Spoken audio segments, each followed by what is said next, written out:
Welcome to the JMJ Commercial Realty Podcast.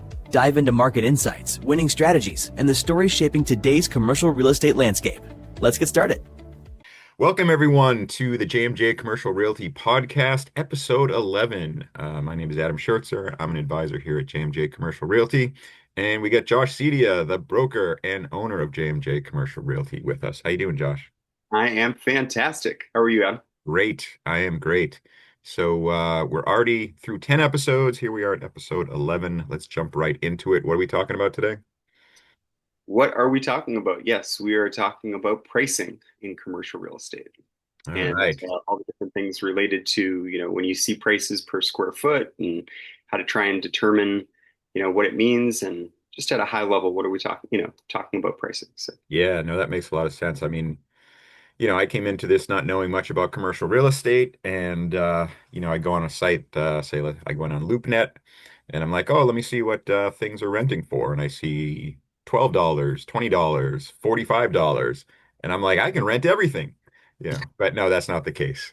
So yeah, just let's let people know, if no one's looked at pricing for commercial real estate like that, it's all based on price per square foot. It's usually price per square foot per year. So the way to figure out what you'd be paying a month is you take that number. So let's say $10 to make it easy. And let's say it's 1,000 square foot place. So you'd multiply 10 by 1,000 and then divide that by 12. And I can't do the math in my head. And then that would give you the monthly rent. right. Um, so 10 times 1,000 is 10,000 divided by 12, and you've got $833.33 a month. And yeah, so that's pretty much how that works. I know sometimes they show price per square foot per month. And I've seen that a couple times. Do you know why someone would price it one way or another? It may depend on a certain part of the country or a certain, asset class. Sometimes you'll see something a little different for industrial space, how they approach pricing or structuring things Mm. versus office or retail.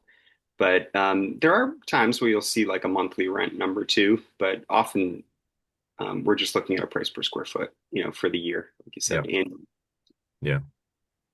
Yeah, no, it makes sense. And I think once you kind of understand that little formula, it makes it a lot easier when you're trying to help out your client. When they say, most of the clients that you work with aren't going to be like, oh, I need to find a place that's $18 per square foot. They'll come up and say, my budget's $5,000 a month or something like that. So, yeah, because sometimes you have to translate it for people, especially if you're working with a tenant or a buyer and they just are not aware of how to understand those numbers. But a lot of times, if you're on a website like LoopNet or some of these online sites to look at commercial space, it will just say price is not disclosed, which can be mm, frustrating for clients if they don't really know, what the pricing is. But yeah. um, there may be some reasons for why they're, not disclosing a Well, price. that's what I was just going to ask you. I was just looking at a property for sale this morning, and you know, there was no price there. And curious what your thoughts are on why someone wouldn't want to put a price compared to why they would want to put a price. Yeah, I mean it could be a situation where maybe there are quite a few units in a property and they have different price points. So I'm thinking about, let's say, if you had a property that had retail on the bottom, on the first floor, and then maybe office above, you might be looking at a listing that just shows, the address um, and just has one, doesn't want to have one price because it could be that the retail is a lot more expensive than office above. Mm, Or it could be that they don't want that publicly out there. Maybe you have an office building where, you have a lot of tenants who are paying a certain price range, and maybe the owner's having a challenging time filling that office space and doesn't want it necessarily out there, and um, depends on the situation sometimes. yeah. Yeah. I find a lot of this stuff depends when it comes to commercial real estate. It Um, depends. That's right. it, Yeah. that's a good answer for a lot of them. So I know another thing with, besides that base rent, when you figure out the calculations or see a price, a lot of times there's other costs involved. Usually we see, triple net charges, which I think we probably talked about in one of the previous episodes, but just going over that again, and that's the stands for taxes, insurance, and maintenance. So A lot of times the landlords of these properties try to defer those costs onto the tenant, especially costs that, are going to change, could change month to month, change year to year. And then it's an easier way for a landlord to budget their building that way. But sometimes you don't see that. And I guess, question to you for this, why do some building owners do that? Why do some don't? It's just preference or the type of property, you think? Yeah, I think it does depend on the type of property. I mean, if you have, you look at, say, a really high-end office building, um, the owner may want to have operating expenses or tax increases or different types of things passed along to the tenant, just because it's, sometimes you see those types of things given um, how dramatic sometimes those costs can be if taxes go up and different things. They like to pass it on if they can to the tenant. But you may have other situations where someone has more of like an older style office building, and they just say, here's the rent, and it includes everything, or you just have to pay for electricity. It really depends on the term of the lease, the type of tenant, the credit. There's just different factors. But I think in general, if an owner has a building and they have it set up in a certain way, say you were talking about triple net, if they can have all of their tenants on triple net, that makes it easier for them when they're trying to look at proportional amounts. So someone may have 20% of the building, or another tenant might have 10% of the building. If they can understand what that cost is for taxes and then just have the tenants cover it proportionately given the size of their space, Mhm. that's kind of a nice thing to do from um, an accounting on their side, from the landlord side, to kind of make things easier. But again, a tenant may say, I don't want to pay triple net expenses, or I don't want to pay this type of expense. So that's why we say it depends and it's negotiable. Yeah, well, I think we just came up with the title for this podcast. Episode 11, it depends. And with that too in mind, sometimes we see where, I've seen times where the landlord is asking for triple net charges, and instead of the tenant wanting to do that, they're willing to pay more monthly, Mhm. say, and to cover that. So the tenant knows that they, say the rent's $4,000 and the triple net's going to be, I don't know, estimated at $800-900, something like that. They'd rather just say, okay, I'm going to pay, offer $5,000 a month, no triple net charges. So they know that that's what they're going to budget for that. And at least covers, the triple net charges that the landlord wants at that time. And sometimes they go for it, sometimes they may not. And that comes down to, when we're negotiating deals and prices there. Yeah, and from a tenant perspective, that's really helpful for them because they can look at it and say, okay, I have that expense. I understand what it's going to be. It's all kind of factored into this dollar amount.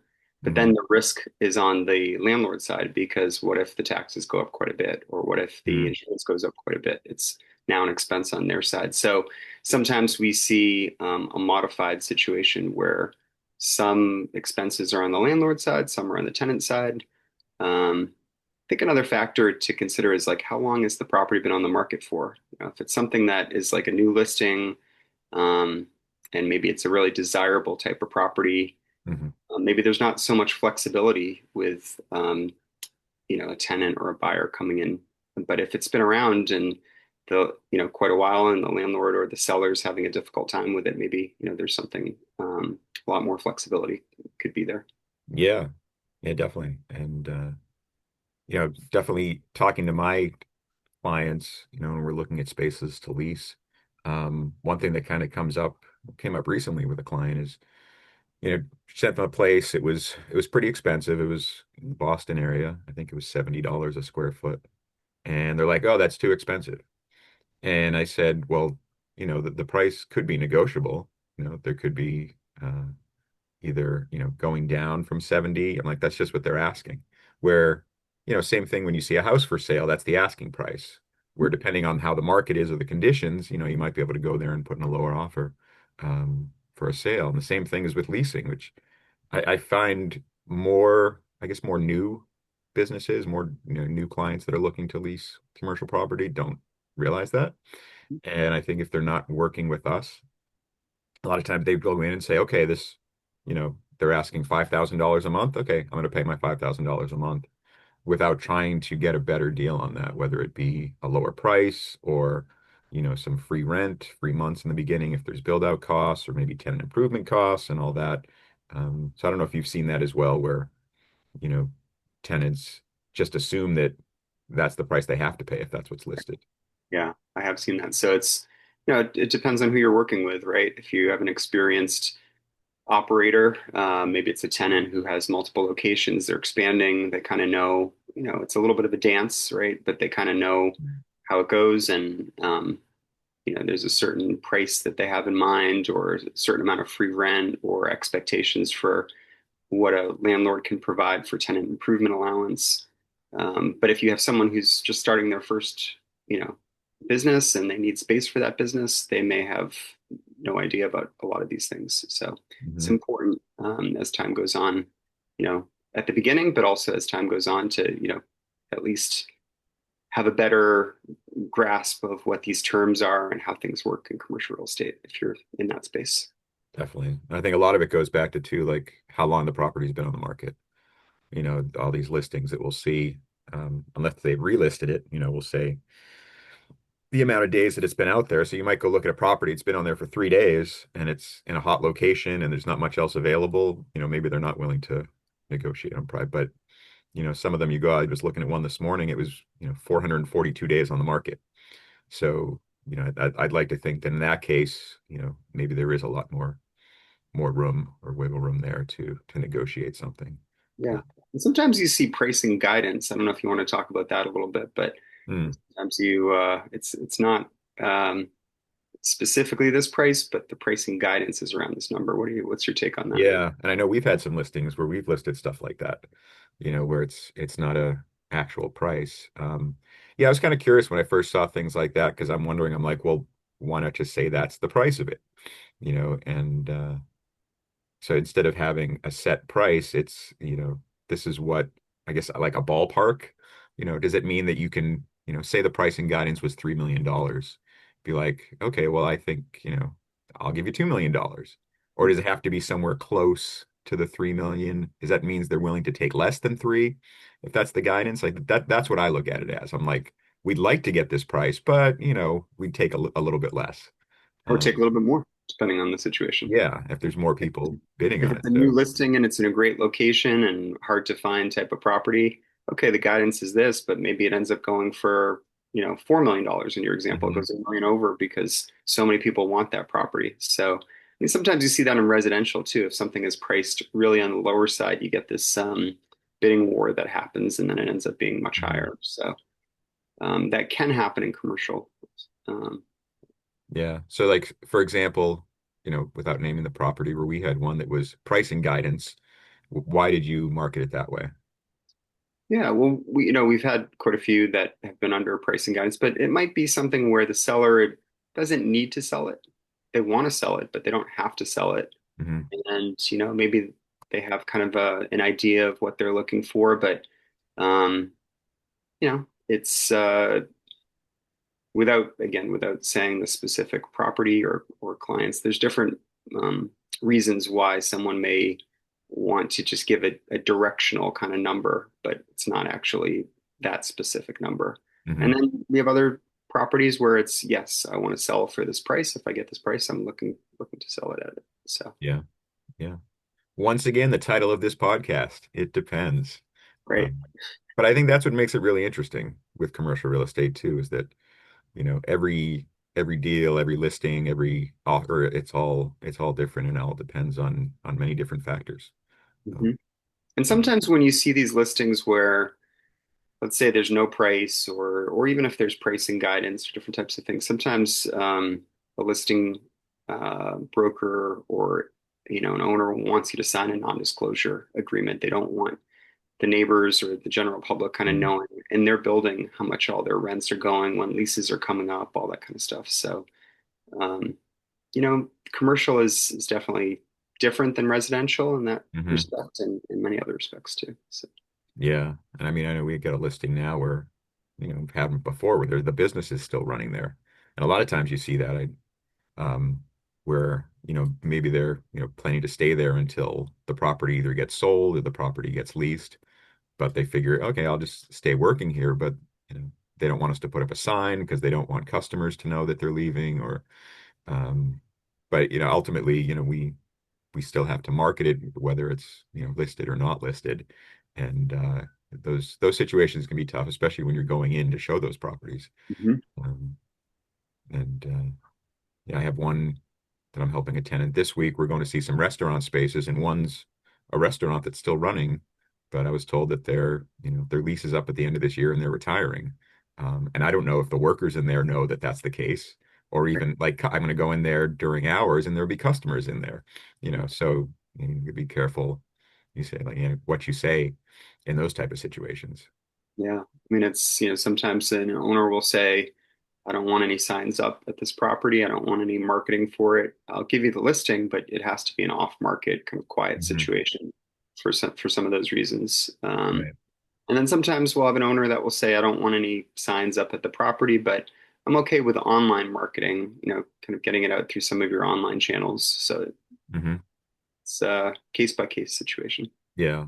Yeah. And in that case, it's good that we have such a wide network where we can reach out to people without publicly marketing it, and try to find a buyer or tenant that way. Right. Um, yeah, no, it's good. There's a lot of stuff to think about with pricing. Is there anything else we wanted to bring up on this episode? I don't think so. Just being aware that, when you see something that says 28 or 30 or 50, there's a lot more behind that. It's Hmm. uh, Adam, like you mentioned, having the taxes, insurance, maintenance, which is triple net, or having other types of things like, you have to really factor in, at least from a tenant or a buyer side of things. I think you have to really look at the all-in number. What's that all-in cost? Right. Because sometimes I've seen situations where someone wants to move forward based on a price per square foot, but then they look at the triple net costs and I'm like, oh my God, this triple net cost is 18 a square foot or $20 a square foot. And it completely changes their calculations and, Hmm. if it can make it work. Yeah. So you really have to kind of do your homework to look at the big picture.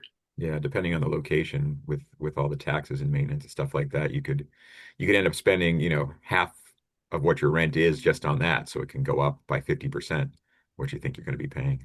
And on one another thing to add too is sometimes you might see something where, you might not have to pay those triple net charges, but you might have to pay a percentage, a pro rata cost on if the building goes over budget. So for example, these buildings make their budget for the year for maintenance and taxes and insurance. And if they hit those budget numbers, the tenants don't pay anything. But if they go over, maybe the taxes go up because taxes usually go up every year. Or we had a bigger, winter and the snow removal costs were more. They pass those overage costs onto the tenant and then base that on the percentage, of square footage per their unit, like we were talking about before. So that's another thing to keep in mind when you're looking at some of these too. Yeah, and it's important to look at your lease, right? If you're a tenant, for example, or if you're a landlord, writing up the lease, because if Mhm. there are questions or issues that come up, that's where you look to is the lease and see exactly what it says. So having an attorney look over a lease, and trying to understand, what your overall costs are important. Yeah, definitely. All right. So if you're going to take anything away from this episode, it depends and consult with an attorney.